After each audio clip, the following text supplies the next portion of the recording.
মৃত্যুর দুয়ার থেকে সংসদের দুয়ারে, বুঝতে পারছেন? এবার এমন কিছু জাতীয় সংসদের প্রতিনিধি নির্বাচিত হয়েছে, তারা সরাসরি মৃত্যুর দুয়ার থেকে সংসদে গিয়েছেন, এমপি নির্বাচিত হয়েছেন। মৃত্যু যখন বারবার ফিরে যায় আমার মুখটি দেখে, মৃত্যুই আমাকে বারবার বাঁচিয়ে দেয় মৃত্যুর হাত থেকে। বুঝতে পারছেন যে আমার মুখ দেখে মৃত্যু বারবার ফিরে যায়, মৃত্যুই আমাকে মৃত্যুর হাত থেকে বারবার বাঁচিয়ে যায়। একবার খেয়াল করেন তো, মীর কাসেম আলীর ছেলে ব্যারিস্টার আরমান, ব্যাপারটা সে যে বেঁচে ফিরবে এই পৃথিবীতে কল্পনার অতীত। তার পরিবার প্রতিটি মুহূর্তে সন্দেহের মধ্যে ছিল, আশঙ্কার মধ্যে ছিল, সে কি বেঁচে আছে নাকি নেই। মরে গেছে বলে তার স্ত্রীকে বারবার বিয়ের প্রস্তাব পর্যন্ত দিয়েছে যে তোমার স্বামী বেঁচে নেই, কিন্তু সে রাজি হয়নি। শেষ পর্যন্ত সেই জীবন্ত আরমান ফিরে এসেছে। শুধু ফিরেই আসেনি, সে এখন বাংলাদেশের জাতীয় সংসদের নির্বাচিত একজন এমপি। বুঝতে পারছেন কি মারাত্মক ব্যাপার? লুৎফুজ্জামান বাবর মৃত্যুর দণ্ডপ্রাপ্ত, আপিলেও যার রায় হয়ে গিয়েছে। আমরা প্রতিদিন প্রায় তাকে তার হাজিরার দিন টেলিভিশনে দেখতাম। আওয়ামী ফ্যাসিবাদী মিডিয়া তাকে যেইভাবে উপস্থাপন করত, যে করুণভাবে অপরাধী হিসেবে উপস্থাপন করত, আসলে এই বিষয়ে তার কোনো অপরাধ নেই। বুঝতে পেরেছেন? সেই লুৎফুজ্জামান বাবর একজন প্রভাবশালী সংসদ প্রতিনিধি হবেন এবারের সংসদে, আমার বিশ্বাস। এই যে ব্যারিস্টার আরমানের দিকে, লুৎফুজ্জামান বাবরের দিকে এবারের জাতীয় সংসদ চোখ নিবন্ধিত থাকবে, তারা কি বলে কি করে। মৃত্যুর পথ থেকে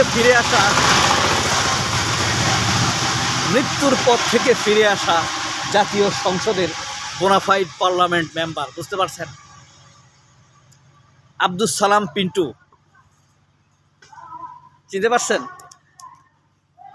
হ্যাঁ, সালাউদ্দিন টুকুর ভাই আব্দুস সালাম পিন্টু বিএনপির প্রতি খুবই বিশ্বস্ত। এই আব্দুস সালাম পিন্টুকে বলা হয়েছে তারেক রহমানের বিরুদ্ধে সাক্ষ্য দেওয়ার জন্য, দেয়নি। লুৎফুজ্জামান বাবরকে বলা হয়েছে তারেক রহমানের বিরুদ্ধে সাক্ষ্য দেওয়ার জন্য, কোনোভাবেই লুৎফুজ্জামান বাবর রাজি হয়নি।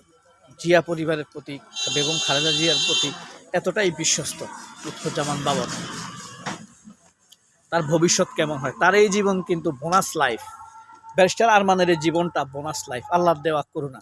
মানুষের জীবনে প্রতিটি মুহূর্তে আল্লাহর করুণা, কিন্তু এই অংশটুকু একদমই বোনাস প্রাপ্ত। হুম্মাম কাদের, হ্যাঁ, সালাউদ্দিন কাদের চৌধুরীর ছেলে, চিটাগাংয়ের সিংহপুরুষ শহীদ সালাউদ্দিন কাদের চৌধুরীর ছেলে। বুঝতে পারছেন? তাকে গুম করা হয়েছে, যদিও তাকে তুলনামূলকভাবে অন্যদের চাইতে কম রাখা হয়েছে। মারাত্মক এই লোকগুলো, বুঝতে পারেন? ব্যারিস্টার আরমানের কথা একবার ভাবতে পারেন। ধরেন আব্দুস সালাম পিন্টু জেলে ছিল, তার পরিবার তাকে দেখে যেতে পারত না?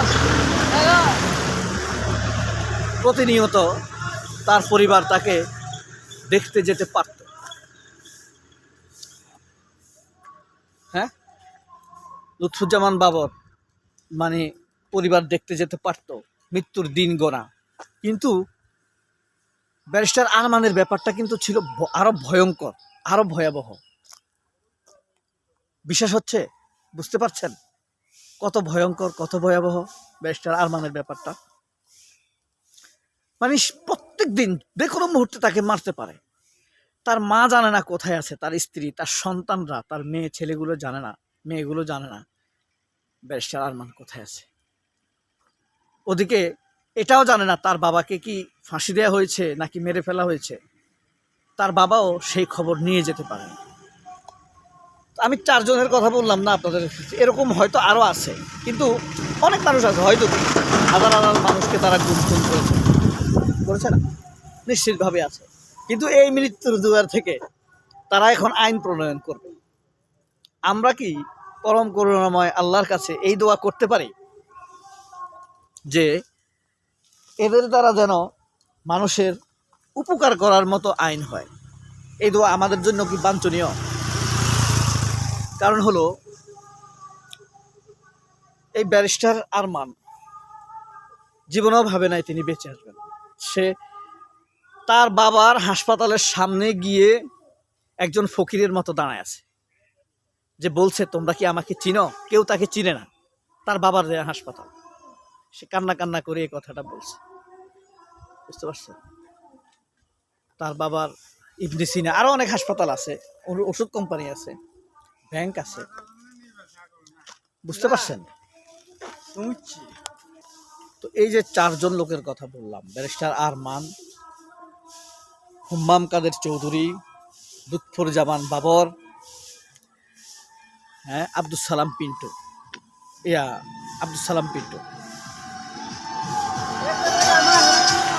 তো এই চারজনের মধ্যে আপনার কাছে কার ব্যাপারটাকে সবচাইতে বেশি ভয়াবহ মনে হয়?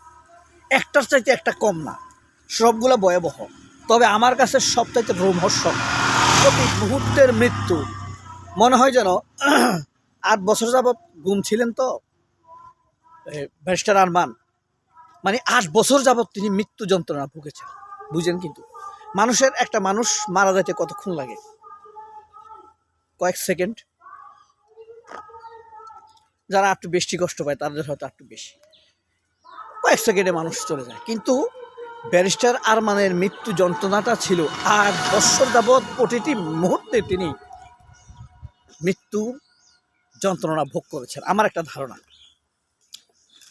আর এই প্রসঙ্গে আমান আজমির কথা বলা যেতে পারে। প্রফেসর গোলাম আজমের ছেলে ব্রিগেডিয়ার জেনারেল আমান আজমি। প্র্যাকটিসের কারণে আমি মনে করি আমান আজমিনের কষ্ট একটু কম হয়েছে। কেন জানেন? আর্মিতে ছিল, কঠিন প্রশিক্ষণ আছে, তারপরে আপনার এরকম অনেক প্রশিক্ষণ তার আছে, এই কারণে তার হয়তো একটু সহনশীল। কিন্তু আরমান তো এত প্রশিক্ষিত না, বিলাসী জীবন না, ওয়েস্টার্নে পড়াশোনা করেছে, খুবই যন্ত্রণাটা। বাবর একটা নির্দোষ লোককে ফাঁসি দিয়েছে, আমার দৃষ্টিতে সে নির্দোষ। হ্যাঁ, সে যাই হোক, তাকে অ্যারেস্ট করেছে, আদালতে নিয়েছে, টর্চার করেছে। তার পরিবার হয়তো 6 মাস 3 মাস পরে হলেও একটু দেখতে পেরেছে, যদিও এখানে কোনো বন্দীদের এই মানবাধিকার ছিল না।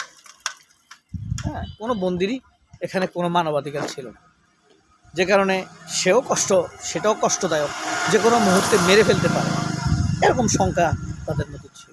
হুম্মাম কাদের অনেক কম ছিল আরমানের চাইতে, ব্যারিস্টার আরমানের চাইতে, কিন্তু তারপর অনিশ্চিত জীবন কাটাইছে। আব্দুল সালাম পিন্টু ও বাবরের মতো একই রকম। তো বাবরের জেলের মধ্যে বাবর, গুমের মধ্যে ব্যারিস্টার আরমান। আপনাদের কার জন্য বেশি সহানুভূতি লাগে? যদিও সবাই সহানুভূতিশীল, জানাবেন কমেন্ট বক্সে। সবাই অনেক ভালো থাকবেন। আল্লাহ হাফেজ। আসসালামু আলাইকুম।